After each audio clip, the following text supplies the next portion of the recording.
Welcome to another episode of the Carpe Fide podcast, where if the shoe fits, you wear it. And if the truth hurts, you bear it. I am Justin Gruber. And I am Jesse Gruber. And today we hope you will seize the faith. Welcome in, everybody, to episode 182. We are back. Again. Yep. Come on. All right, so that's enough, Slim. We're back, everybody. Oh, Slim Shady. Is it bad that I didn't even know who that was? It's Eminem. I mean, I know now that you said it was Slim Shady. Oh. All right. Well, anyway, I could have also done oh no.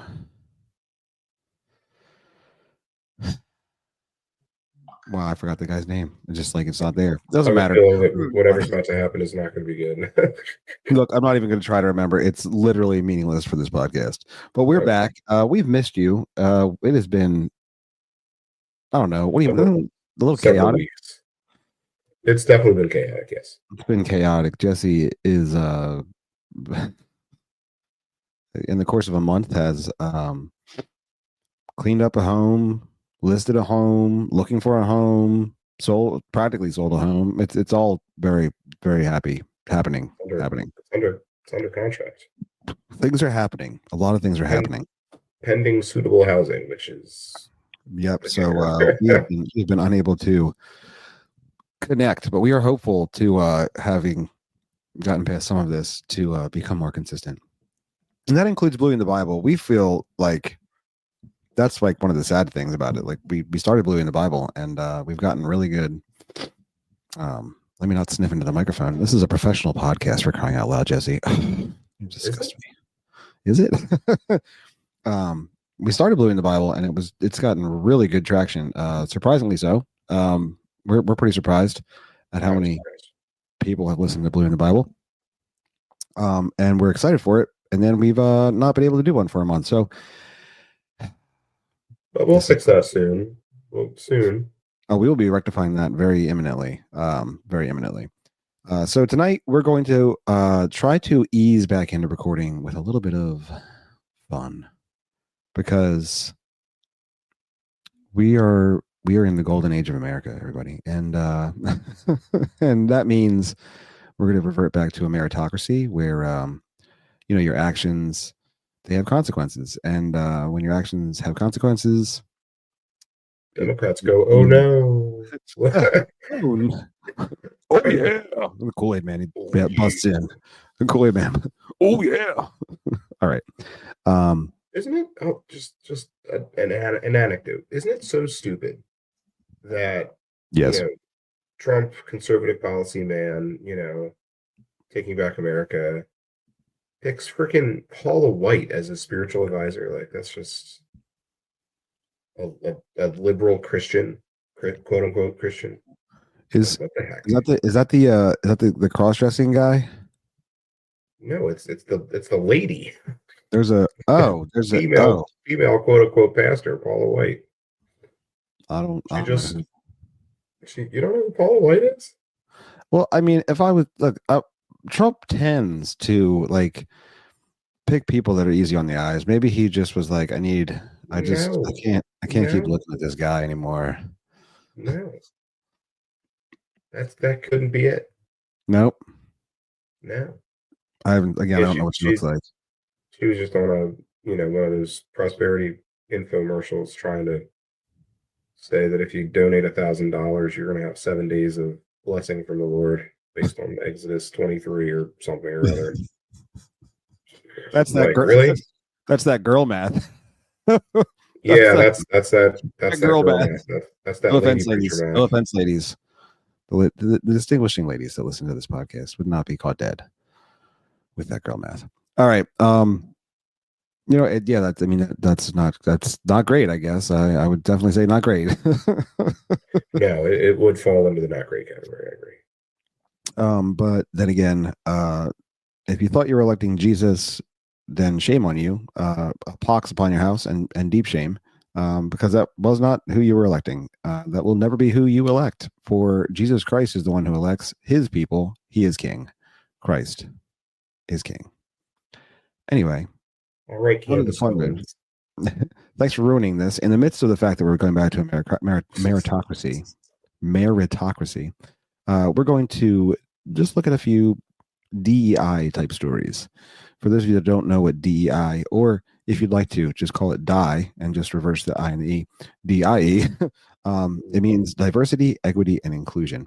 Now, there is the key feature of diversity, equity, inclusion is to never ask why. That is the key feature. You must never ask why, because diversity, equity, and inclusion says that it is very good and necessary that we have diversity, equity, and inclusion in all formats at every level of everything.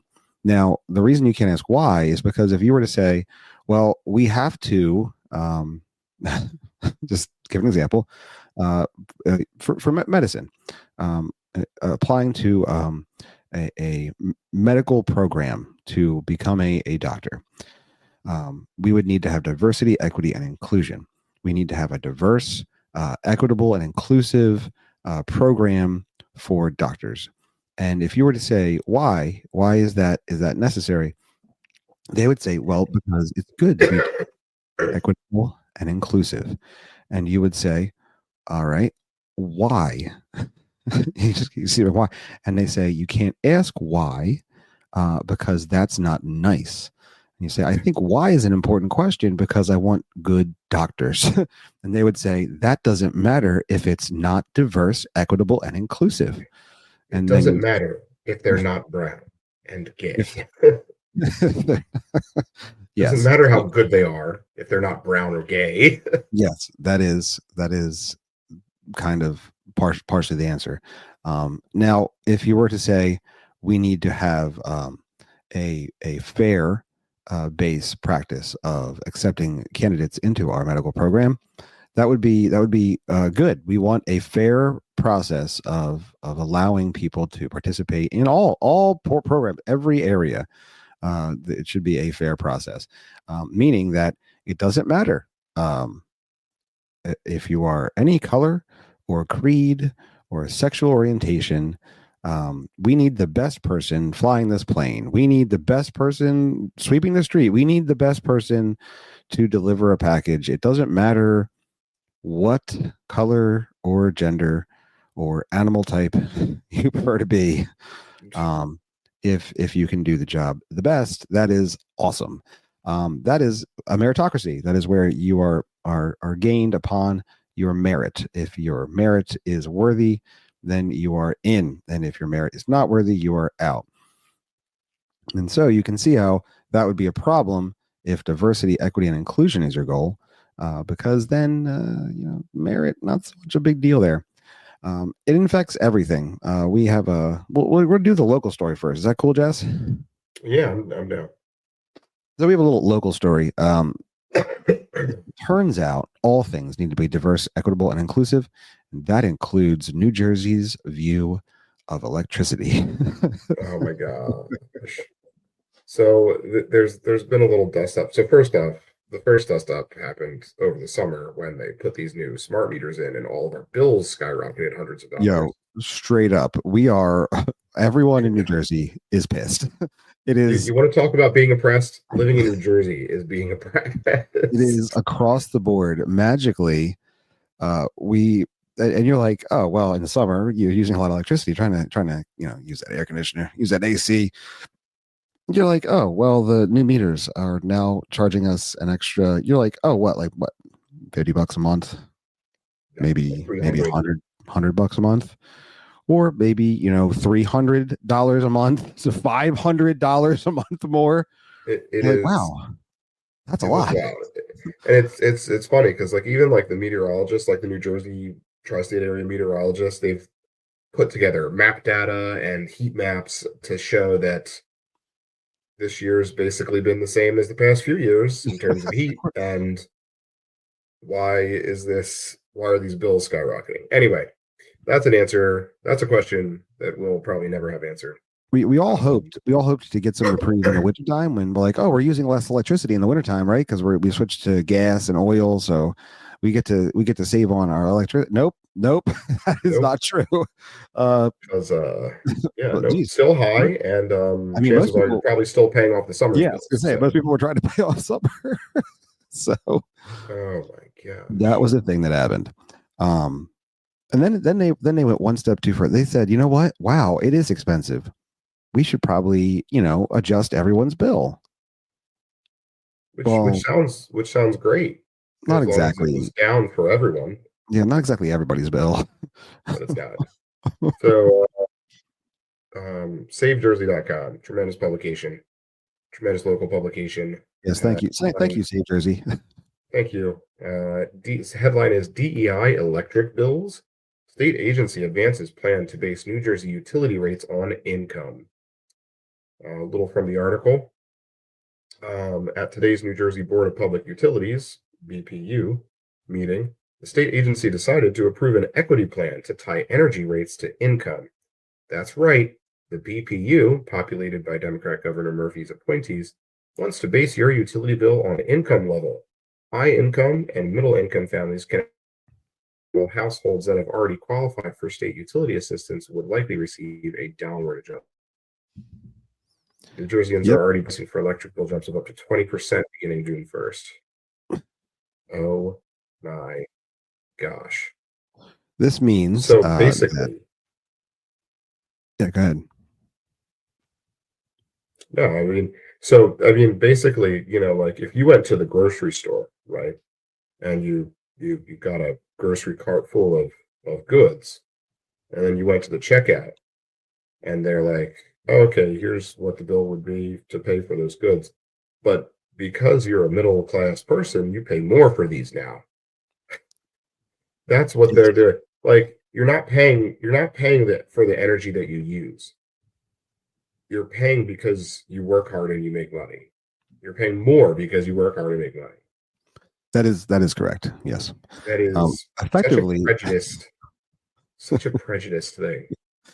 effectively, Like, if you were to do some math in New Jersey, especially with the rate at which our energy has skyrocketed, um, it might be better for me to quit my job and begin working um, in the food service industry, which, by the way, I enjoy in that interaction with people, and there's way less pressure, honestly, because you know, I mean, how much pressure is there at say at I don't know Chick-fil-A, um, like I get that give people God's chicken, and it's a better scenario, and in the savings of my monthly electric bill, I might be able to earn back oh my my gosh. my rate that I'm working at my full time job, delivering everybody's material wonders that they order on all the various websites.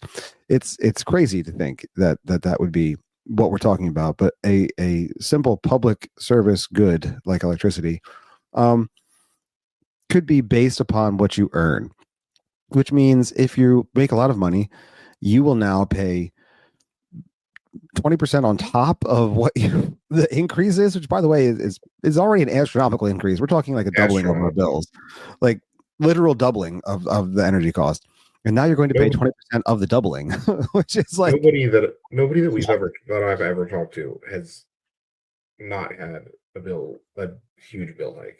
no, yeah, like It this is is everyone. when we say everyone, we mean the entire state. Like so much so that every like assemblyman has been looking into this because everyone is calling and complaining to everyone that they can possibly complain to because it is insane. And I think the dirty little secret is like one hand washes the other. Like we're talking about huge corporations involved here and large sums of money changing hands. So I don't know that we'll ever find relief from this. I think it's just kind of the way it's going to be.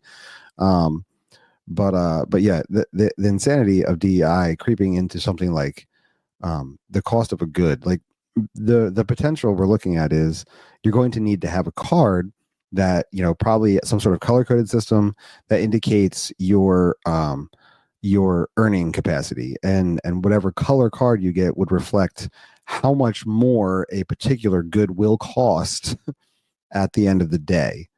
Think of it kind of So like it's almost like they're putting like a little yellow star on your shoulder, yeah, like that. Like, well, and then like it could be worse. Like maybe some people have a yellow star, and then if you have a blue star, you are charged even more, right? And then like let's say like if you get like a gold star, like and then you get maybe 10% less. Like that's what we're talking about here when it comes to buying eggs or turning your air conditioner on.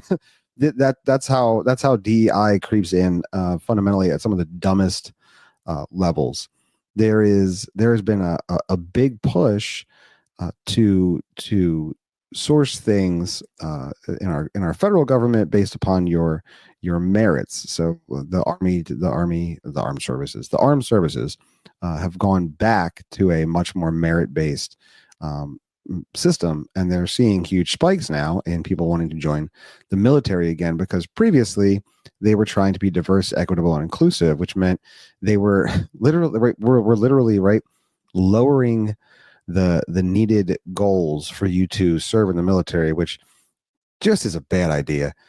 We talk to a lot of service people, and we're very thankful for their service, and they are some of the most you know meritocratic people that I know. Just very very focused on doing and engaging and working hard. Um, if you're suddenly lowering the bar on physical capacity in the battlefield, it's a big problem. Um, and when that then creeps into finances, suddenly you realize, wow, it's not just like maybe my pilot isn't really qualified, but was diverse and equitable and inclusive enough to be hired. We're talking about like, oh, also you worked hard and provided for your family, but now we're going to charge you more when you want to turn on your lights. Wait, that doesn't. This is it's a very broken system. You can't live this way. It really comes down to the weight and application of being fair, which I think we have a very humanistic view of, but it's something that's very very important to God. God is very very clear that laws and regulations, as He applied them in his um, Levitical system with the law that He gave His people, was to be applied to all. There was no one that was going to be above or below the law. All people lived under the same law. That makes what law actually is. And so when we begin to work DEI into everything, it undoes the ability to have something that is fair, that is just. The word just is thrown out because we have to then include things like, well, it's okay um, for you to pass a school bus on the left if you were a person that had a situation that needed you to pass the school bus with its little red stop sign out and possibly kill children because you had an emergent situation. It was important for you to go, right? And then we'd have to base that emergent situation on, well, their background was a hard. They had a hard childhood, and so for them to get to work on time was a very big deal. So they didn't lose their job, and they're allowed to pass the school bus. But you that are just going to drop your child off at school, you can't pass the school bus because that's not something you're allowed to do because you don't have the right background. And we want to be inclusive in these laws. And in case you think that's not something that's literally something that is being considered in several states, the ability to pass that they will handle on a case by case basis whether or not the fine should be levied or what level of fine should be given to someone who passes a stopped school bus picking up children. That's how far diversity, equity, and inclusion goes. When you let it creep into a system, everything becomes unjust. I'm not exaggerating. No, and it's I mean it's intersectionality. It's essentially Marxism, cultural Marxism. Yeah, But it's all based on the we've hegemony. yeah, I mean we've known and we've been talking for a long time about the problems, um, of that way of thinking. I mean it's evil actually because it's anti how God would have us think, or at least according to His Word. And yes, there might be some people that think that it's okay for the government to steal from one person to give to another. But as for me and my house, like I'm going to vote differently because that's just it's not justice. It's like Lady Justice instead of being blind, just kind of is like peeking out behind her blindfold and asking for for your race and income. Uh, it defeats the purpose of blind justice. So, It certainly does. Which, by the way, if we're going to speak in the Christian worldview, would be an affront to God. Um, Israel, one of Israel's consistently um, black marks when God was bringing forth judgment, discipline to try to call his people back to himself, was showing them how they were mistreating and abusing the law by not applying it justly. And so this being an affront to God, and look, we're at the end of the day, am I going to have to adjust my budget to be able to have the lights and the air conditioner on? Yeah. Am I like crying out, woe is me, and I am undone? Am I putting on sackcloth? And no, I'm not saying that. I'm saying that when we allow these things to permeate our society, we cannot be surprised. Like the reason we had schools in certain jurisdictions putting in litter boxes into bathrooms was because we have to be diverse, equitable, and inclusive of children who think they're animals. It doesn't make any sense. It shows, it betrays that lack of justice in reality, betrays the very creative order God has given, because God gave it. And he's the clockmaker. He's the one who says how it works. When he gives justice, he expects justice to be carried down justly. And when we let it infect every area, we can expect to base our electric bills on our income because, hey, you worked hard and made money. But sorry, you also now have to pay more for the same electricity than this person because this person doesn't make as much money as you. Doesn't it? It's just an unjust thing. And we really got to be cautious. We are so blessed by the crumbs of Christianity in our nation since its founding that God has not just like pressed reset over here like hardcore. We are just living in grace. And the further we continue down this path without actually saying, hey, this is insane. What you guys are talking about is literally insane. It is a clear affront to what is just rational, and it's also an affront to what is holy. So no, yeah. electricity costs what it costs. Now, if it costs too much because you guys are screwing people, then you have to stop that. Don't do that. That's wrong.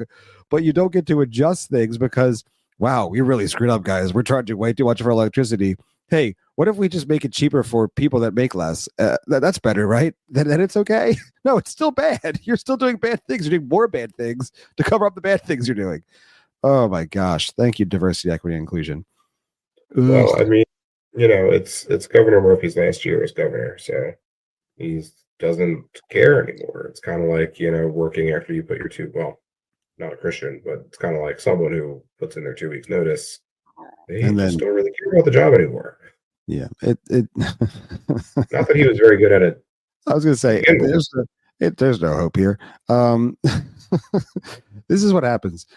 New Jersey is the weirdest state because it goes so insane, and then everyone's like, "Fine, we'll put a Republican in," and then everybody's like, "Oh, they And were then too mean. and We don't want the Chris government." Christie, and uh, yeah, Well, before we had Chris Christie, we had her last name was Christie, wasn't it? The she became the EPA uh, under Bush. Hmm. I think her last name was Christie. I She have was no the clue. she was a Republican before your time. Yeah, that is before my time. Yes, but it happens. It happens in New Jersey, and at the end of the day, DEI is really, really just unjust and dumb, and it breaks the brain. Speaking of DEI, in another story, another slightly interesting story.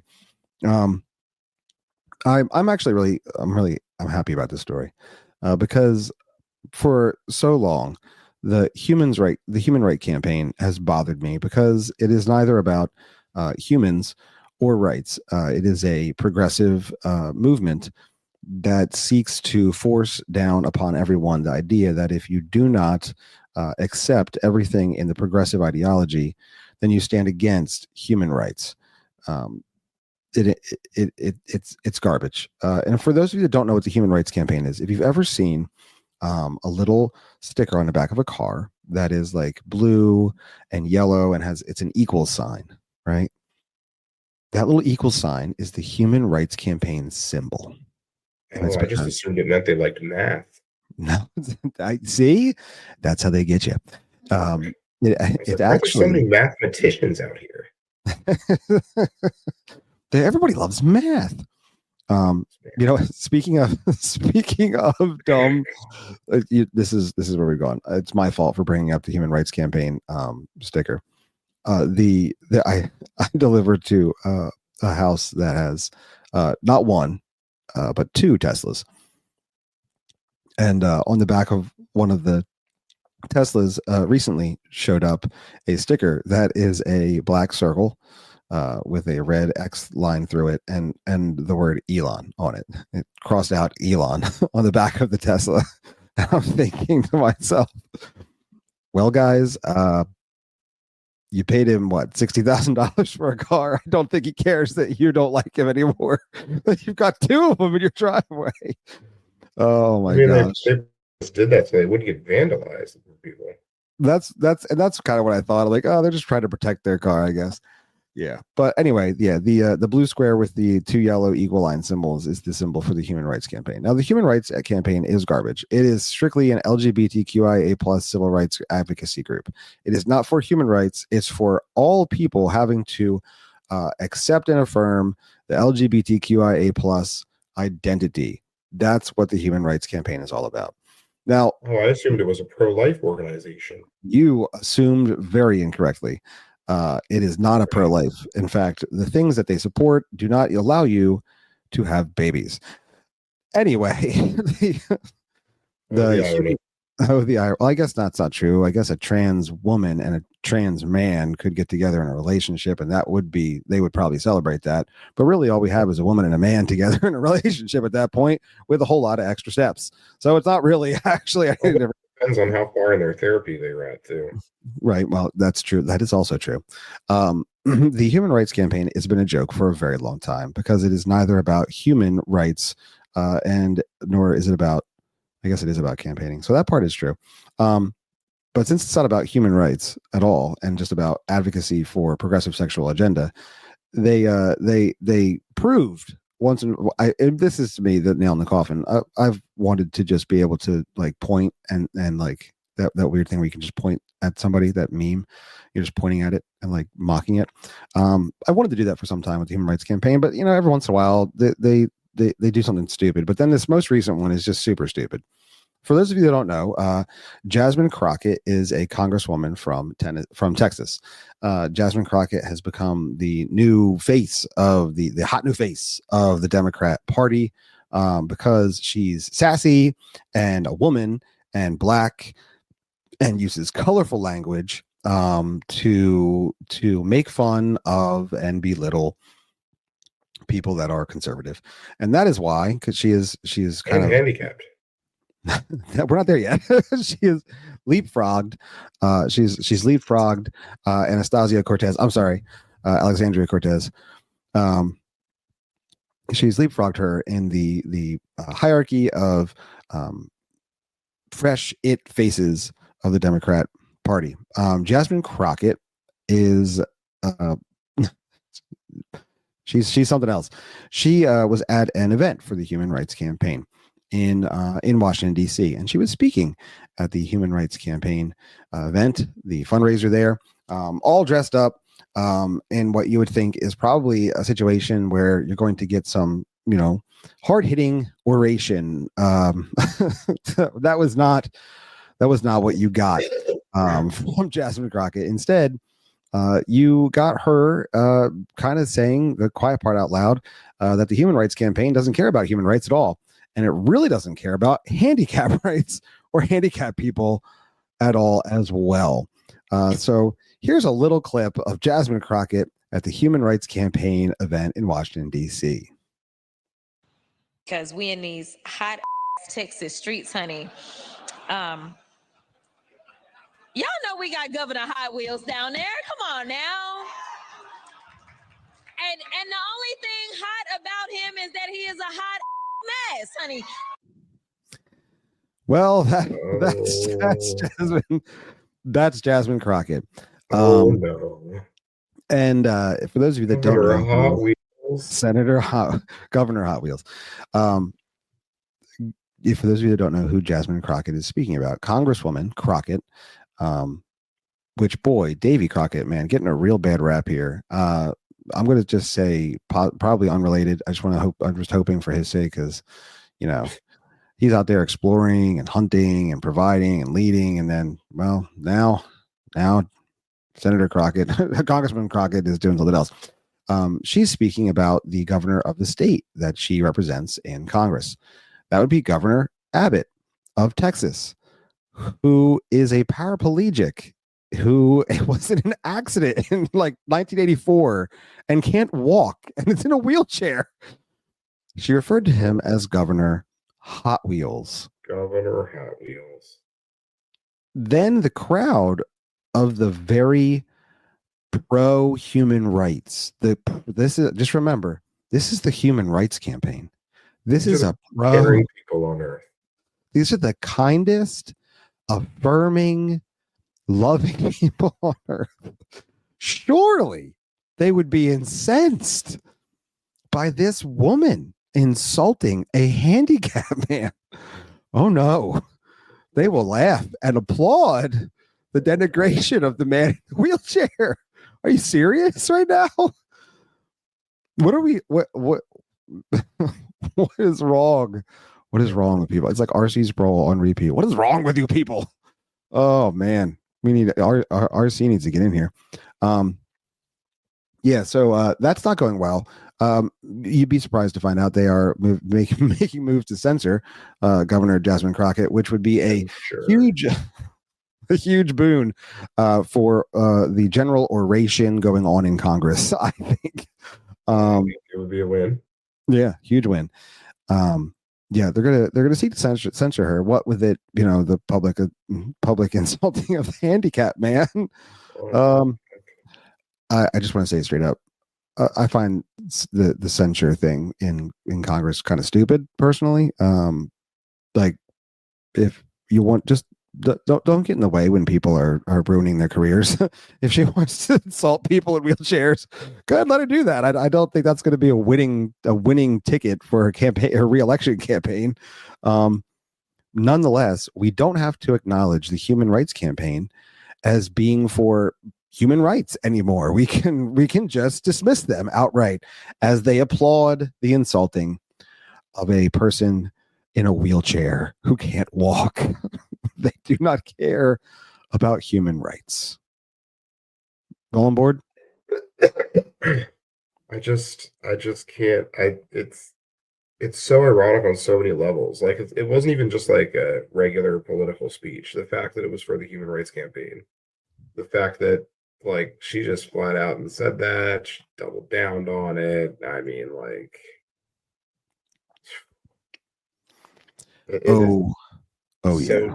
like it's not even just like, it wasn't even like a political strategy. Like, that was just stupid. That was just pure stupidity coming out. Oh my word. Governor Hot Wheels. We should make a shirt for him,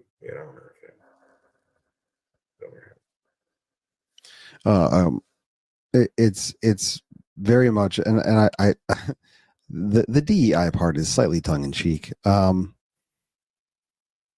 I don't know how tongue in cheek. If you do some research into Jasmine Crockett, and maybe this isn't super news breaking, but her desire to become a lawyer, which, yes, that woman that you just heard speak, I know it would be shocking to you. She has a law degree, which, by the way, I really need to go back to school. I was going back. I unfortunately, I think I went to college at a time when they still had standards, and I probably could have gotten a really great degree in something if I'd gone now.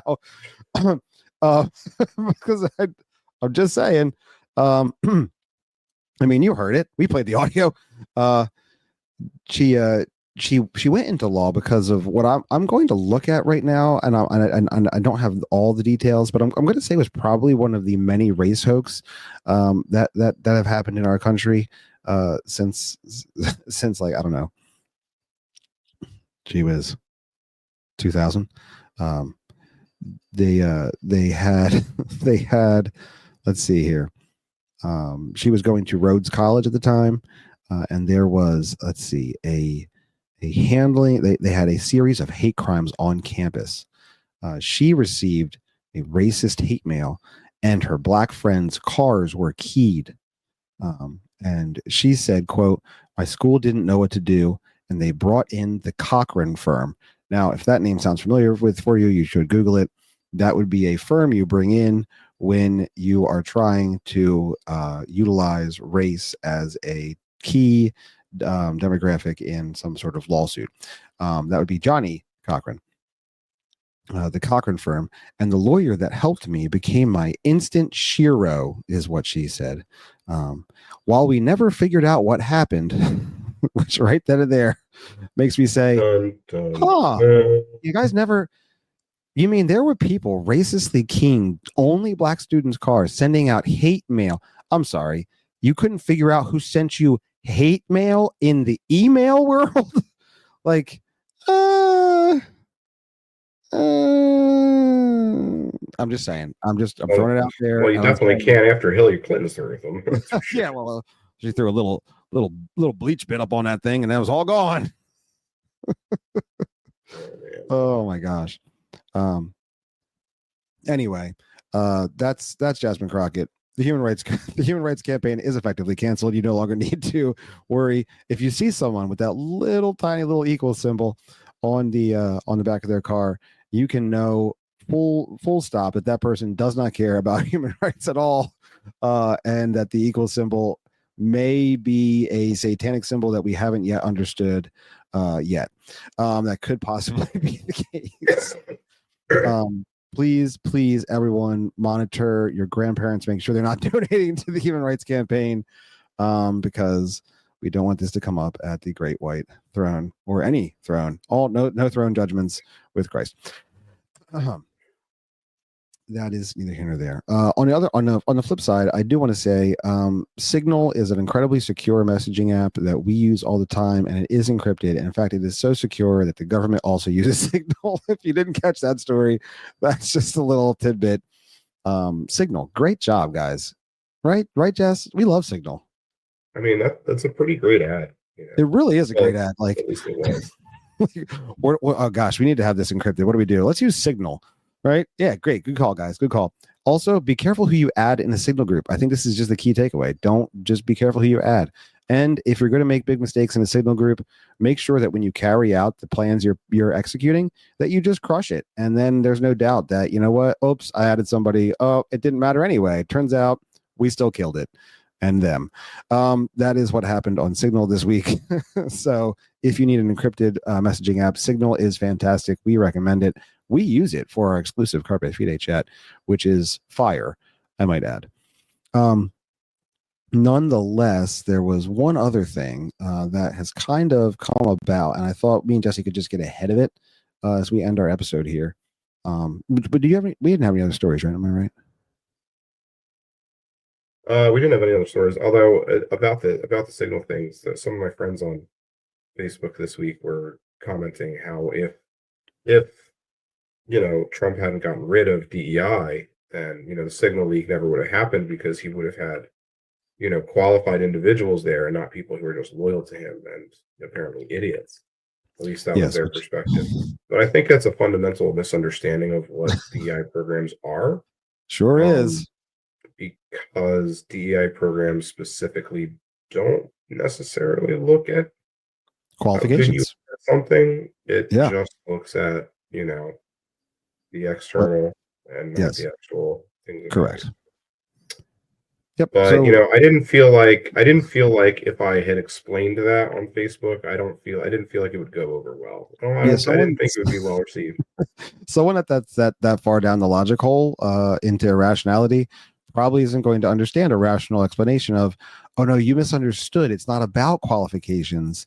Uh, it's a, it's about what kind of diversity you could bring to the situation, not about whether or not you're good at something. Right. Oh man, could you imagine? Like, I'm sorry, there were back in DEI. No sports organization can actually survive on DEI unless it's a sports team specifically for women that brings in a trans woman.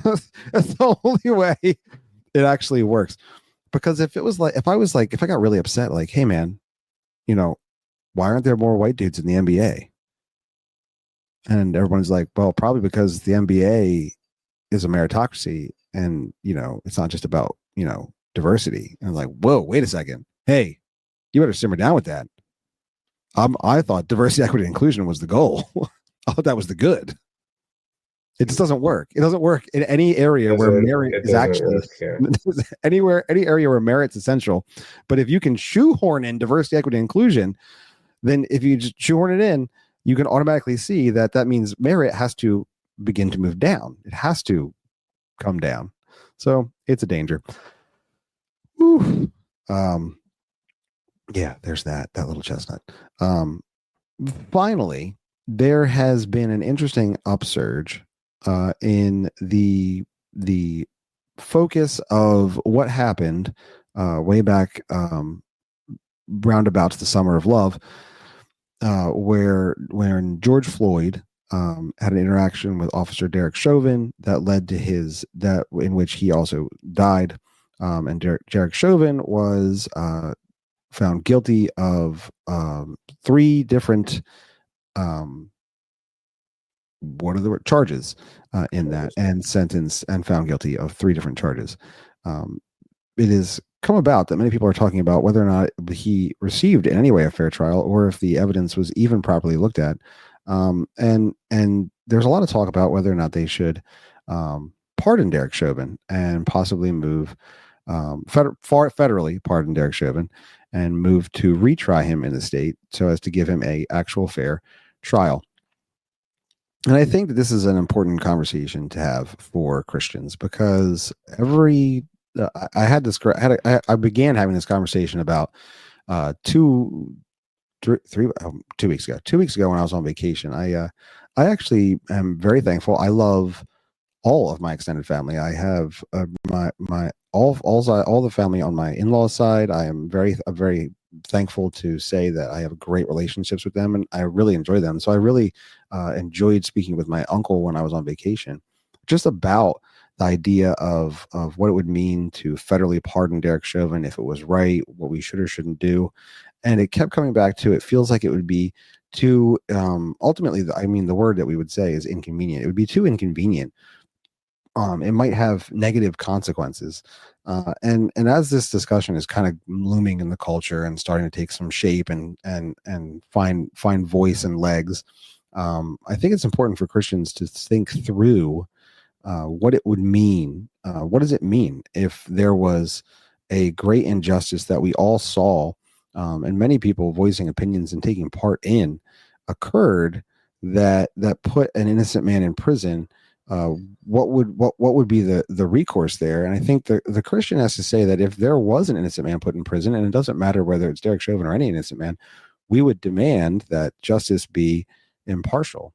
And if partiality was used, we as Christians should demand that it be re-adjudicated, so that impartiality is what governs the day. I think that's a very important thing to say as it begins to take legs. And I think a lot of people in the Christian sphere will probably begin to jump on and communicate about these thoughts as it gains traction. And I think it's important to say that impartiality should be the Christian's goal at all times. Right. That's because that's what God wants. Amen. Amen to that. He says it a lot. Boy, does he. We have mentioned that already this episode. It is key. It is key. Impartiality is key to God. It doesn't matter. It will not. There will be no level of diversity, equity, and inclusion when you stand before God. It does not matter to him. What matters to him is holiness, justice, righteousness. These are things that matters. Now, if Derek Chauvin was guilty of a crime, he should be held accountable for that crime. If that crime was not the crimes he was charged with, then he should not be held accountable for those crimes. And if we utilize, if there was threats utilized, if there were people putting pressure on to gain a certain verdict in that trial, then shame on them, and that was not impartial, and we should evaluate that. If evidence was suppressed, then shame on that. That was not an impartial trial. We should evaluate that. And the consequences of the inconvenience to our lives should never be the thing that allows us to say, well, we don't need to go back and look at that. It would be too difficult. That's a problem. Nor should we ever get into a position where we could say there is no evidence that would change our mind about something. That's not something that we want to get involved with either. That's not how a Christian should think on these things as well. I agree. Amen. So we got out in front of that. Didn't want to be behind that. We're behind a lot so much lately. I was like, Jesse, let's just sneak this in at the end. Almost everything. Just about everything. But it was a fun one to ease back in, guys. Hopefully you've got grace for us. We promise to refund all of the monthly fees that you pay for the podcast, since we didn't get as many episodes out past month. We didn't talk about that. It shouldn't be hard since we don't collect monthly fees, so it should be pretty easy. It's pretty easy.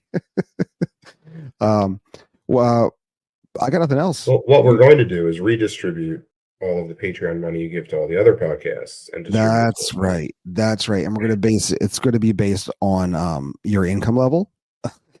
So, yeah. So it may go up. You may be charged 20% more if you are gainfully employed. Just know that that's coming. Be aware. Just check your Patreons and your subscription services for that updated fee structuring service. Oh, yeah. Yep. And what a our state is. Our state is a giant joke. Like, if you are interested in coming to New Jersey to help us fight injustice, we would love to have you. But we would just caution you to pray very, very hard and make sure God is clear in his direction. That's what we would say. And when you get Nineveh, Lord, Nineveh, yeah, oh, make him send a whale. Make him send a whale. He could send a whale if Murphy didn't kill them all with the offshore wind. Oh, with the wind farms. Oh man. Gosh, the poor whales are just trying to swim and they can't even freaking swim because they're swimming in the big beams that weren't there before. Yeah. Not to mention all the birds flying into them. Goodness gracious. Oh my word. Anyway. Oh, our state's environment. Our state's fantastic. It really is. You know what? If we could get a Buc-ee's, maybe it would start to turn around. Maybe it would take a turn. Honestly, I think the Buc-ee's would drive the policy for the rest of the state. Buc-ee's would definitely drive. Anyway, I'm not going to get into it. There's a nice the government large is downstream of Buc-ee's per Buc-ee's. capita. That's right. Government is downstream of Buc-ee's. All right, that is a fact. For those of you who don't know, we are pro Buc-ee's here. And if you're not, that's just because you've never been to a Buc-ee's. And if you had been, you would understand. I think I would like Buc-ee's more if my first several experiences weren't with you at Buc-ee's. Because with you it's just overwhelming. It is overwhelming because I could supposed to be showing me stuff, but you're like traipsing everywhere, and I'm like, where is he going? You know what? Next time I'm going to say this. I'm going to say this as a confession to everyone here. Jesse is absolutely right. I traipse through Buc-ee's, and it's like, you get distracted like the kid in the candy store. You just get distracted, like, oh hey Jesse, let me just show you this, and then I'm walking away and I'm looking at my stuff now. But I will say this. I'm going to say this as a public public acknowledgement to everyone who can hear my voice. We have a vacation in June, and we will be in a beautiful state known as Tennessee. It's going to be a beautiful time.